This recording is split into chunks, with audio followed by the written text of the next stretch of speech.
If you lived in an American city during the 1980s or 1990s, you probably heard that familiar sound. The rumble of a Detroit diesel echoing between buildings, a faint blue smoke drifting from the exhaust, and then a square, plain-looking bus slowly pulling into the stop.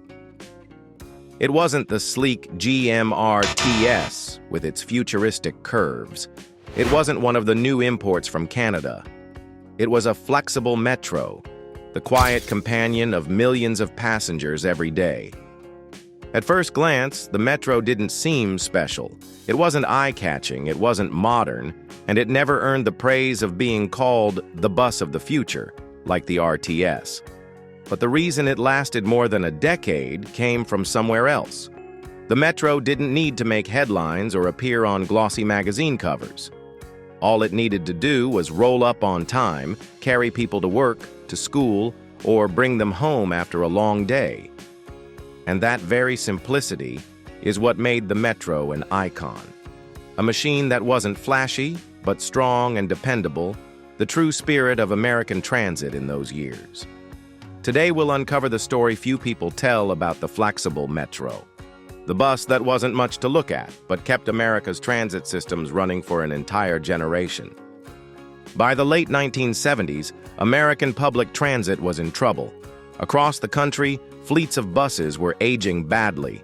Transit agencies from New York to Chicago were struggling with vehicles that had logged hundreds of thousands of miles, their engines worn down, their frames rusting, and their interiors falling apart. Riders complained of breakdowns, delays, and the feeling that America's buses simply weren't keeping up with the times. General Motors had tried to answer this crisis with the RTS, a bus that looked like it had been borrowed from a science fiction movie, with rounded bodywork and futuristic styling. But while the RTS captured headlines, it also carried a hefty price tag and a complicated design that smaller cities often couldn't afford to maintain. For many transit authorities, especially those with limited budgets, the RTS was more dream than reality. This was the opening Flxible hoped to seize. Flxible was no newcomer. It had been building buses since 1913, earning a reputation for solid, dependable machines. But by the early 1980s, the company faced the same dilemma as the rest of the industry: replace the aging new-look buses or be left behind. The answer was an all-new model introduced in 1983, the Flxible Metro.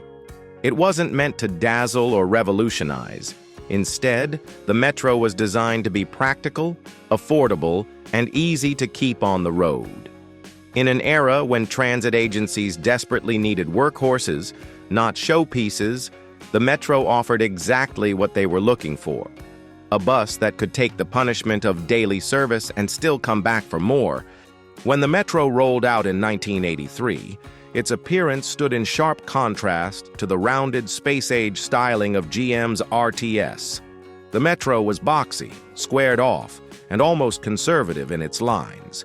To some, it looked plain, even dated. But that simplicity was deliberate.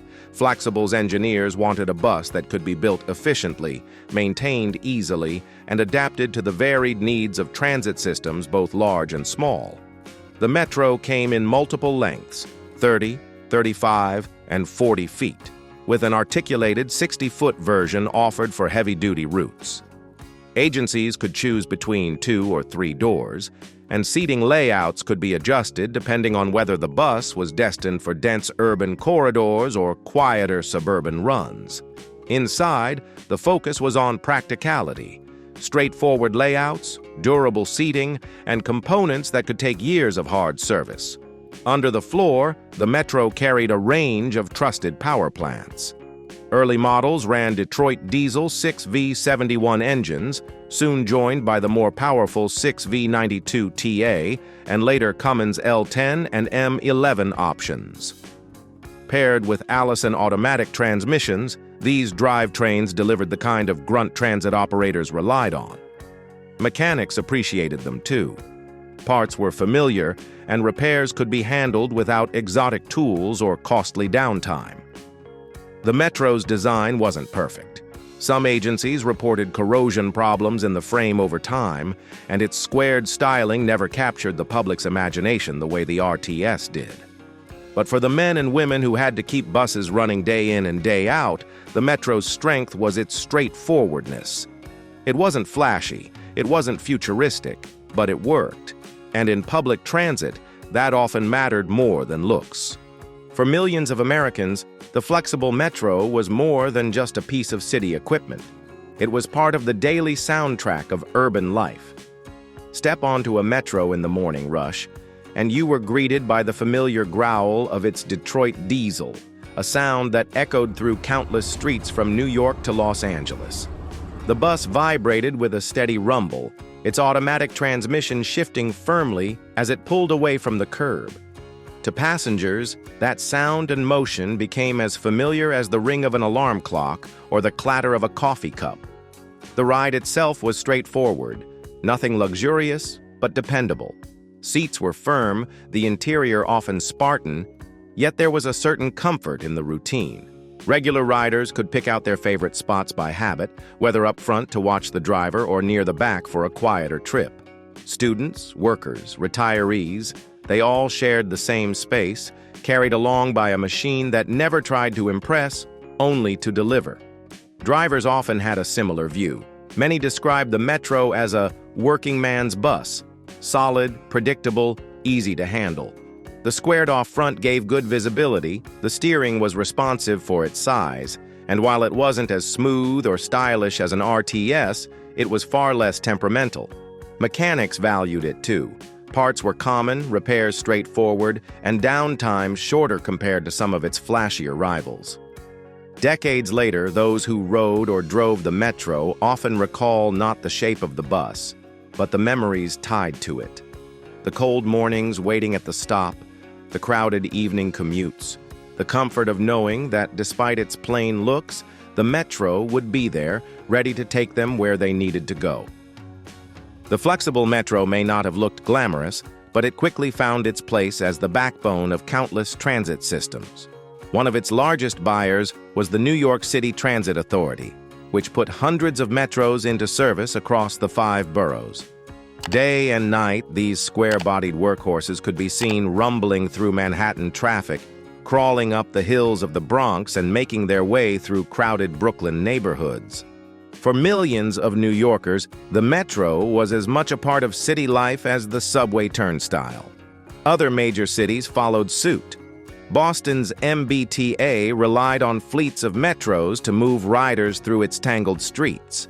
In Washington, D.C., WMATA painted them in the familiar red, white, and brown scheme, carrying federal workers and tourists alike. Philadelphia's SEPTA, Cleveland's RTA, and dozens of mid-sized cities from coast to coast turned to the Metro as well. Even smaller communities found the bus attractive. Its lower price and simple design made it a practical choice where budgets were tight. For transit agencies, the Metro represented stability. It wasn't a statement piece. It wasn't designed to wow the public with futuristic styling. It was, instead, the dependable option. Easy to order, easy to operate, and easy to keep running. And in the 1980s and early 1990s, when many agencies were under pressure to stretch every tax dollar, that mattered more than flash. By the mid-1990s, thousands of Metros were on the road nationwide. In some cities, they formed the majority of the fleet. For riders, that meant one thing. Day after day, year after year, when the bus rolled up to the stop, more often than not, it was a Flxible Metro waiting to take them where they needed to go.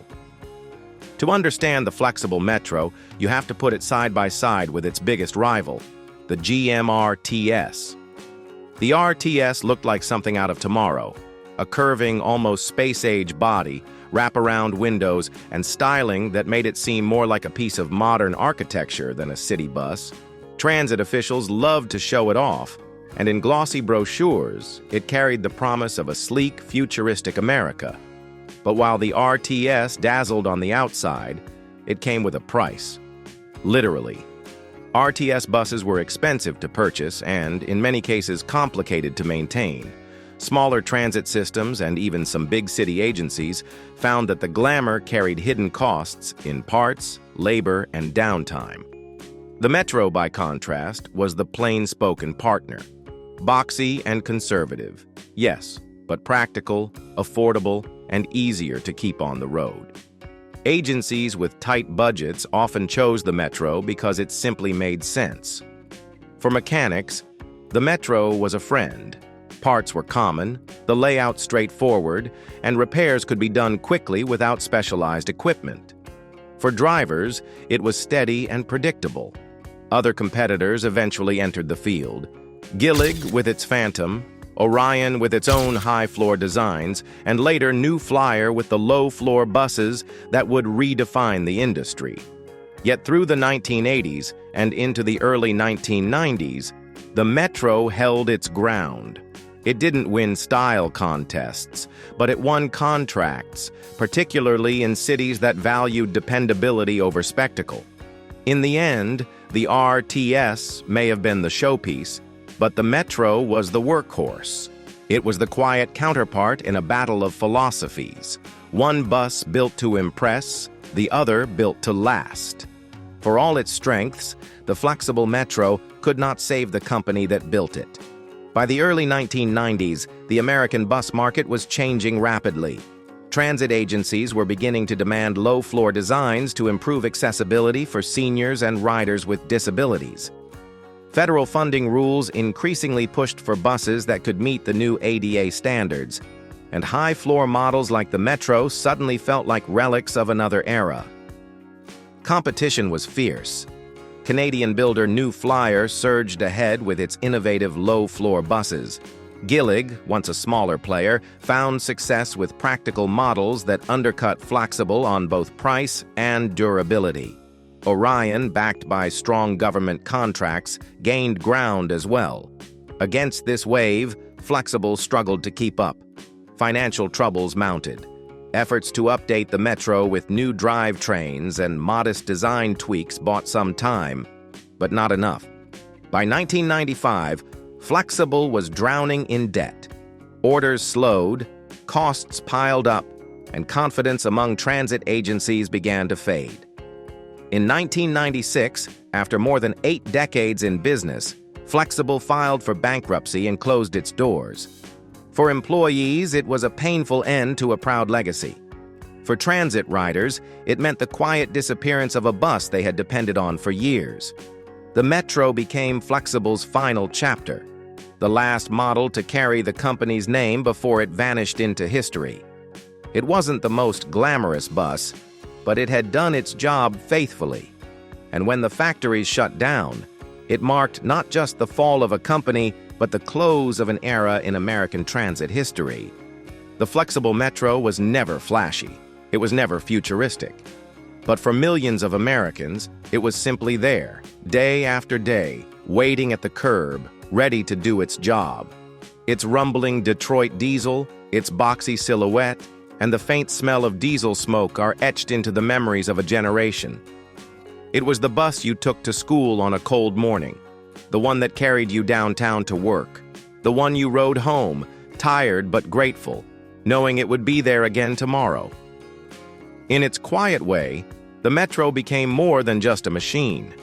It became a backdrop to American life in the 1980s and 1990s. And when Flxible closed its doors in 1996, it wasn't just the end of a company. It was the end of an era when buses were built to be simple, tough, and endlessly reliable. The Metro may not shine in the history books, but in the hearts of those who rode it, drove it, or kept it running, it remains unforgettable. How about you? Do you remember riding the Flxible Metro? Maybe the sound, the smell, or the feel of those long commutes? Share your memories in the comments below. If this story brought back a piece of your past, give it a like to support the channel. And don't forget to subscribe so you won't miss the next journey into the machines that shaped our lives.